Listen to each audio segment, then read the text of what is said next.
Selamat datang di Kalosa Gadget.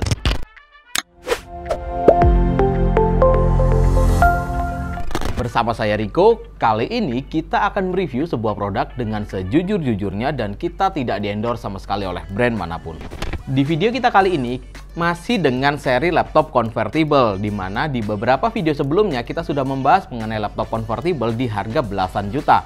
Tapi kali ini kita akan membahas laptop 2-in-1 convertible di harga 5 jutaan. Dan sebelum masuk ke pembahasan videonya, mengingatkan untuk teman-teman bahwa video kita akan selalu tampil di hari Rabu jam 6 sore dan hari Minggu jam 12 siang. Serta jangan lupa klik tombol subscribe dan nyalakan loncengnya agar kalian tidak ketinggalan info terbaru dari kita. Nah, penasaran laptopnya seperti apa? Ini dia.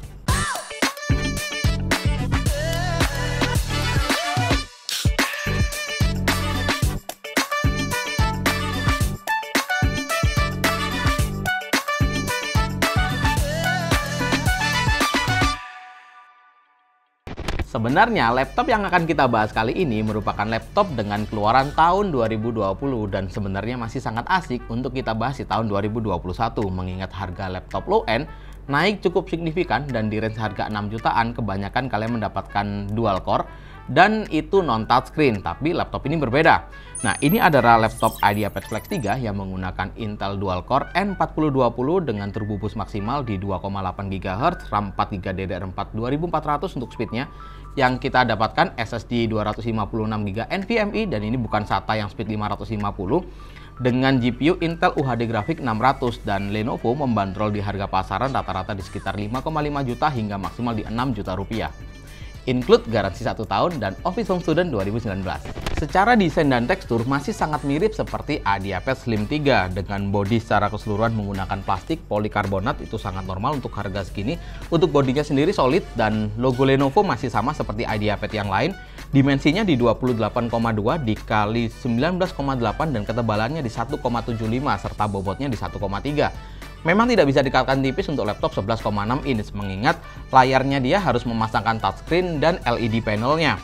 Untuk layarnya sendiri dia menggunakan 11,6 inch IPS panel. Ini bukan TN panel seperti kebanyakan laptop di harga 6 jutaan dengan resolusi HD 60Hz, 45% NTSC atau setara 62% sRGB serta 250 nits tingkat kecerahan. Agak disayangkan memang Lenovo untuk laptop touchscreen convertible atau 2-in-1 seperti ini tidak menyertakan stylus pen sama sekali dan kita melakukan beberapa percobaan menggunakan stylus pen di brand lain atau di Lenovo Yoga 6 dan berikut adalah hasilnya. Di sini kita memiliki 3 stylus pen atau active stylus pen. Yang pertama dari Asus TM420, yang tengah dari Yoga 6 dan yang terakhir dari Acer Spin 3. Kita cari mana yang paling baik. Pertama kita menggunakan jari kita terlebih dahulu seperti ini.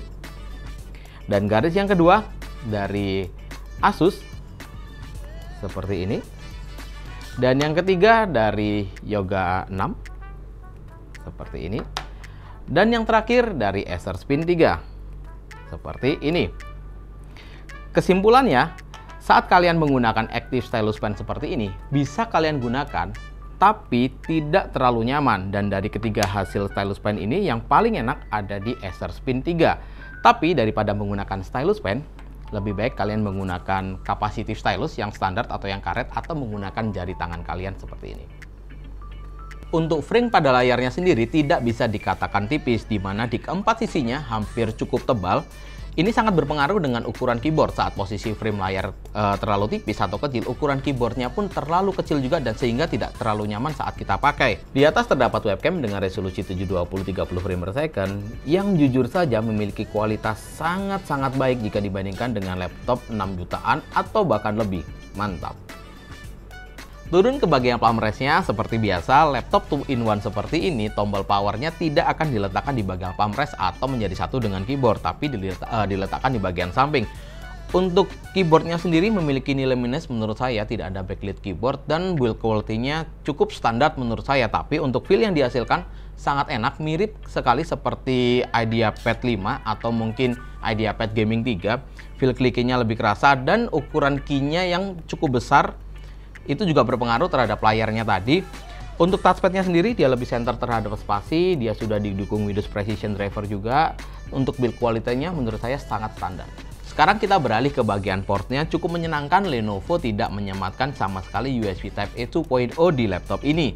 Di mana di sebelah kanan dia menyematkan USB Type-A 3.2 generasi yang pertama, micro SD reader, tombol power, dan Novo button. Di bagian kiri tersisa DC in, USB Type-A 3.2 generasi yang pertama, HDMI, dan combo jack audio. Sekarang kita akan tes performance-nya, dan sebelum kita tes laptop ini, kita pastikan laptop ini last update untuk Windows version-nya dan kita ubah ke performance mode.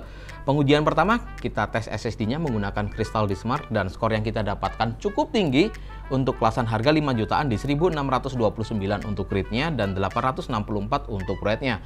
Kita lanjut ke pengujian sintetisnya di R15 dan R20. Untuk R15 kita mendapatkan skor di 141 dan ini sangat wajar untuk seri N4020.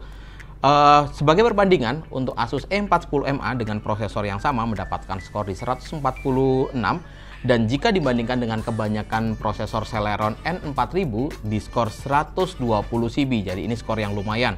Di R20 single core performance kita mendapatkan skor di 174 dan multicore-nya di 327. Dan berikut adalah grafik R15 dari beberapa tipe laptop yang setara dengan laptop ini. Pada pengujian multitasking standar seperti saya membuat skrip di laptop ini, web browsing sambil mendengarkan musik di YouTube, serta kita buka 2 Excel, laptop ini masih sangat lancar dan masih sangat nyaman. Tapi cukup bermasalah saat kalian membuka Photoshop dengan resolusi yang terlalu besar dengan resolusi per sentimeter yang terlalu besar juga.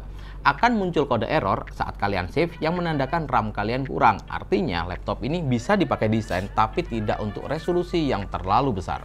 Pengujian selanjutnya bukan merupakan prioritas karena laptop ini bukan laptop desain atau digunakan khusus untuk rendering, tapi kita akan tes Adobe Premiere Pro 2020 video durasi 1 menit 4K cut-to-cut, kita mendapatkan waktu 4 menit 40 detik. Lanjut ke Blender 3D modeling BMW, di CPU render kita mendapatkan waktu lebih dari 1 jam, jadi tidak rekomendasi sama sekali. Untuk pengujian 3D Mark Virus Track-nya tidak bisa dikatakan tinggi, kita mendapatkan skor 361 dengan suhu 62 derajat Celcius untuk maksimalnya. Dan laptop ini pastinya tidak akan lolos uji stress test karena memang tidak memiliki fan sama sekali. Dan berikut adalah pengujian real gaming-nya di Dota dan Genshin Impact. Pada pengujian game kali ini kita tidak akan menguji di banyak game karena memang laptop ini sebenarnya bukan untuk bermain game. Game yang pertama kita menggunakan Dota 2 dengan setting resolusi HD dan grafik kita buat paling bawah atau low. Kita hanya mendapatkan kurang lebih sekitar 20 hingga 25 frame per second saja.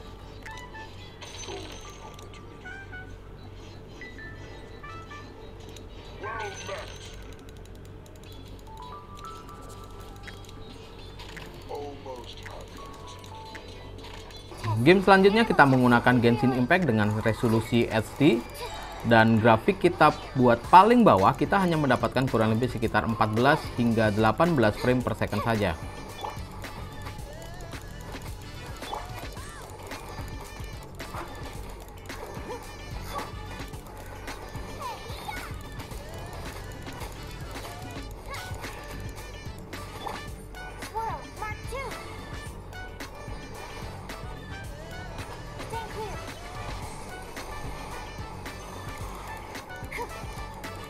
Berikut adalah hardware dari IdeaPad Flex 3. Terlihat tidak ada fan sama sekali, hanya metal blocking dan satu buah heat pipe.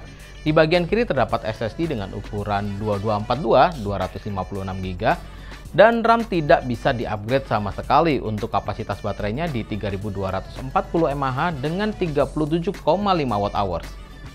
Pada pengujian baterainya, laptop ini mampu bertahan lebih dari 12 jam dengan pengujian PC Mark 10 Modern Office. Itu pun brightness kita buat 50%, Wi-Fi kita buat off, dan kita buat balance performance. Tapi pada pengujian realnya saat kita membuat script dan multitasking standar di laptop seperti ini serta terkoneksi Wi-Fi, laptop ini mampu bertahan 6-6,5 jam. Dan untuk harga 5 jutaan, laptop ini memiliki fitur yang di atas rata-rata kebanyakan laptop, di mana laptop di range harga 5-6 jutaan kebanyakan menggunakan layar HD, TN panel, serta non-touchscreen. Tapi di laptop seperti ini, lebih dari itu dan speed SSD yang kita dapatkan pun jauh di atas rata-rata kebanyakan laptop 5 jutaan. Tidak ketinggalan Lenovo Vantage yang dapat kalian atur untuk hardware serta software pendukung di laptop ini, serta flip to start yang otomatis menyala saat kalian buka laptop ini. Kesimpulannya adalah untuk desain kita berikan skor 7, untuk fiturnya kita berikan skor 9, dan performance jika dilihat dari harga kita berikan skor 7. Thank you banget udah nonton video ini, jangan lupa klik like, share, dan subscribe. Dan kalau kalian ada pertanyaan, kalian bisa tinggalkan di kolom komentar. Jangan lupa juga follow sosial media kita yang linknya saya letakkan di kolom deskripsi. Saya Riko, see you on the next video.